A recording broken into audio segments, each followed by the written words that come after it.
देखिए, इजराइल के खिलाफ ईरान आखिर क्या कर सकता है और ईरान की क्षमता आखिर क्या है, ये बाइडेन अच्छी तरह से जानते हैं और इसीलिए बाइडेन ने ईरान से इजराइल को फुल प्रूफ करने के लिए समंदर में जो घेरा बनाया है, अब उसमें परमाणु पनडुब्बी की भी चर्चा हो रही है। फारस की खाड़ी में अमेरिकी परमाणु पनडुब्बी ने लंगर डाल दिया है। समंदर में अमेरिका के इस चक्रव्यूह में ईरान पूरी तरह घिर चुका है।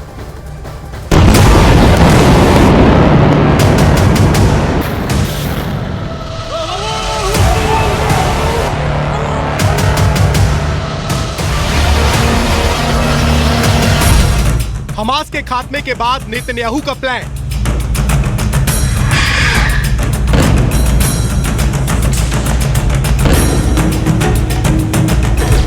ईरान बनेगा नेतन्याहू का अगला टारगेट।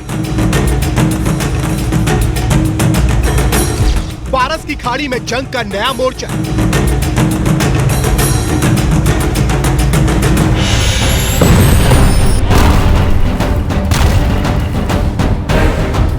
अक्टूबर को नेतन्याहू ने हमास के खिलाफ युद्ध का ऐलान किया था।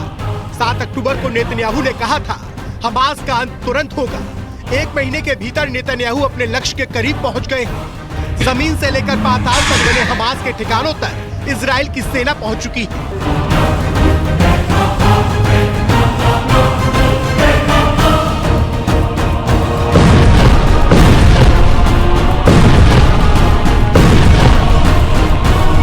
गाजा में इजराइल किसी भी वक्त हमास की संपूर्ण समाप्ति का ऐलान कर सकता है, लेकिन सवाल है कि हमास के अंत के बाद नेतन्याहू क्या करेंगे?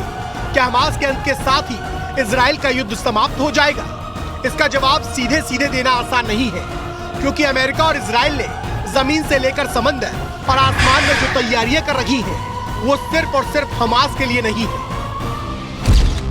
फारस की खाड़ी में अमेरिका ने अपनी परमाणु पनडुब्बी यूएसएस फ्लोरिडा तैनात कर दी है। अमेरिका की ओहियो क्लास सबमरीन परमाणु ऊर्जा से चलने में सक्षम है। हालांकि अमेरिका ने दावा किया है कि वो इस पनडुब्बी में परमाणु हथियार नहीं रखता। यूएसएस फ्लोरिडा अमेरिका की उन 4 पनडुब्बियों में से एक है, जिसे परमाणु मिसाइल दागने वाली पनडुब्बी से बदलकर जमीन पर वार करने वाली मिसाइलों के लिए तैयार किया गया। हालांकि ये दावा अमेरिका का है, लेकिन पर्शियन गल्फ में इसकी तैनाती ईरान के लिए सीधा संकेत है और इराक में ईरान समर्थित मिलिशिया के लिए भी ये खतरे की घंटी बजा चुका है। 7 अक्टूबर के बाद से अमेरिका के 2 एयरक्राफ्ट कैरियर पहले से ही भूमध्य सागर में मौजूद है। युद्ध के बीच लाल सागर में अमेरिकी नेवी के डिस्ट्रॉयर लगातार अपनी मौजूदगी दर्ज करवा रहे हैं। इजराइल पर यमन की ओर से हूथियों के हमले के खिलाफ लगातार ढाल का काम कर रहे हैं। लेकिन अब फारस की खाड़ी में परमाणु पनडुब्बी की तैनाती ने पूरे इलाके में टेंशन बढ़ा दी है। दावा तो यही किया जा रहा है कि अमेरिका की परमाणु पनडुब्बी की तैनाती ईरान को मैसेज देने के लिए की गई है, क्योंकि पर्शिया यमन गल्फ में अगर कोई अमेरिका और इजराइल का इकलौता दुश्मन है तो वो ईरान।